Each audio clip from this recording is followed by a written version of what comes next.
చిన్నతనం నుండి మనకు విద్యకు బాటలు వేసేది మాతృభాష. మనం ఏ స్థాయిలో ఉన్నా మాతృభాషను మరువరాదని కడప జిల్లా ఒంటిమిట్ట జిల్లా పరిషత్ ఉన్నత పాఠశాల హెడ్ మాస్టర్ వెంకట లక్ష్మమ్మ, ఉపాధ్యాయురాలు ప్రత్యూష అన్నారు. అంతర్జాతీయ మాతృభాషా దినోత్సవం సందర్భంగా మాతృభాష ప్రాముఖ్యత గురించి ఏషియన్ న్యూస్ తో మాట్లాడారు. అందరికీ నమస్కారం. అంతర్జాతీయ మాతృభాషా దినోత్సవ శుభాకాంక్షలు. ప్రపంచంలోని ప్రజలందరికీ ఎవరో ఒకరికి ఏదో ఒక భాష మాతృభాషగా కలిగే ఉంటారు. భాష లేని మనిషి అనేది ఉండరు.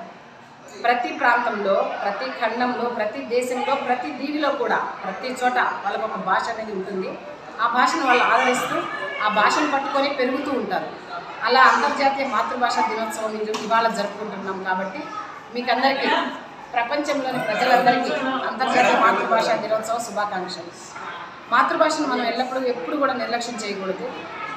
తల్లి మనకు కుటుంబానికి ఎంత ముఖ్యమో మాతృభాష మనకు అంత ఇంపార్టెంట్. తల్లి లేనిదే పిల్లలు లేరు, కుటుంబం లేదు, జీవితమే లేదు. కాబట్టి మాతృభాష లేనిది మన అభివృద్ధి అనేదే లేదు. మాతృభాషను ఎప్పటికీ కూడా నిర్లక్ష్యం చేయకూడదు. మనం ఎన్ని భాషలు నేర్చుకున్నా, ఎంత ఎత్తుకు ఎదిగినా, ఎన్ని దేశాలు తిరిగినా, ఎన్ని చోట్లకు తిరిగినా కూడా మన మాతృభాషలోనే మనము ఇతరులతో పలకరించుకోవాలి. మనకు నొప్పి తగిలి బాధ కలిగితే అబ్బా అంటాం, ఓ మై గాడ్ అన్నాం. కాబట్టి మనము బాధలో, సంతోషంలో ప్రతి క్షణం మనల్ని వెన్నంటి ఉండేది మన మాతృభాష. మాతృభాషను అభివృద్ధికి అందరూ పాటుపడాలని కోరుకుంటూ ధన్యవాదాలు. నా పేరు CDP Prathyusha, ZPHS Vontimitta high school ప్లస్లో తెలుగు టీచర్గా పనిచేస్తున్నాను. నా పేరు వెంకట లక్ష్మమ్మ. నేను ఒంటిమిట్ట హై స్కూల్ హెడ్ మిస్ట్రెస్గా పనిచేస్తున్నాను. అందరికీ మొదట అంతర్జాతీయ మాతృభాష శుభాకాంక్షలు. ఎవరి మాతృభాష వాళ్ళకు ఉంటుంది. దాదాపు 300 పైన భాషలు ఉన్నాయి ప్రపంచవ్యాప్తంగా. మన భారతదేశంలో అయితే అధికారికంగా ఉన్న భాషలు 16 అయితే, అవి కాకుండా ఇంకా రకరకాల తెగల వాళ్ళు మాట్లాడే భాషలు కూడా చాలా ఉన్నాయి. అందులో మన మాతృభాష తెలుగు భాష. ఈ తెలుగు భాష చాలా విశిష్టమైనది. తెలుగు భాషను ఇటాలియన్ ఆఫ్ ది ఈస్ట్ అని కూడా అంటారు. ఇటాలియన్ భాష ప్రపంచంలో చాలా ప్రసిద్ధి చెందింది.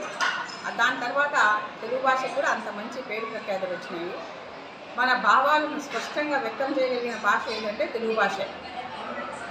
ప్రపంచవ్యాప్తంగా కూడా తెలుగు వాళ్ళు చాలామంది నివసిస్తున్నారు, మాట్లాడే వాళ్ళు చాలామంది ఉన్నారు. కాకపోతే ఇప్పుడు కొంతమంది మాతృభాషను చిన్నచూపు చూడడం మొదలుపెట్టారు. అది మంచి పద్ధతి కాదు. ఏవైనా మన భావాలను స్పష్టంగా వ్యక్తం చేయాలంటే మాతృభాష ఉపయోగపడుతుంది. అర్థం చేసుకోవాలన్నా కూడా మాతృభాషలో అయితే నేర్చుకోగలుగుతారు. ఎందుకంటే బిడ్డ పుట్టినప్పటి నుండి తల్లి మాట్లాడే భాషతో వాళ్ళకు అలవాటైపోయి ఆ భాషను అంతా మమేకమై తెలుసుకోగలుగుతారు. కాబట్టి తెలుగు భాష అనే కాకుండా మాతృభాష అనేది ప్రతి ఒక్కరు కూడా ఆ మాతృభాషను మర్చిపోకూడదు, మూలాలను మర్చిపోకూడదు. దానిని సంరక్షించుకోవాల్సినటువంటి బాధ్యత కూడా అందరిపైన ఉందని నేను అనుకుంటున్నాను. అందుకనే ఈ మాతృభాషను మర్చిపోయి ఇతర భాషల ప్రభావం పడుతుంది అనే ఉద్దేశంతోనే ఈ మాతృభాష ఉత్సవాలు అనేది నిర్వహించుకోవడం అనేది అంతర్జాతీయంగా కూడా మొదలైందంటే మాతృభాష యొక్క ప్రాముఖ్యతను మీరందరూ కూడా గుర్తించవలసిందిగా కోరుకుంటున్నాను. ఎంత ప్రాముఖ్యత కలిగింది కాబట్టి మన మాతృభాష తెలుగు కాబట్టి తెలుగును మనము సంరక్షించుకోవాలి. మన తెలుగులో ఎంతో ఉన్నతమైనటువంటి వ్యక్తులు ప్రముఖ గ్రంథాలన్నింటినీ రచించారు. ఎంతో బాగా ప్రపంచవ్యాప్తంగా కూడా అవి వేరే భాషలకు కూడా తర్జుమా చేయడం జరిగింది. అందులో మొదట మాతృభాష అనేది తెలుగుకు ఇచ్చిన ప్రాముఖ్యతను ఇప్పుడు కాలం తగ్గిపోతుంది కాబట్టి దాన్ని సంరక్షించుకోవాల్సిన బాధ్యత అందరిపైన ఉన్నట్టుగా నేను భావిస్తున్నాను.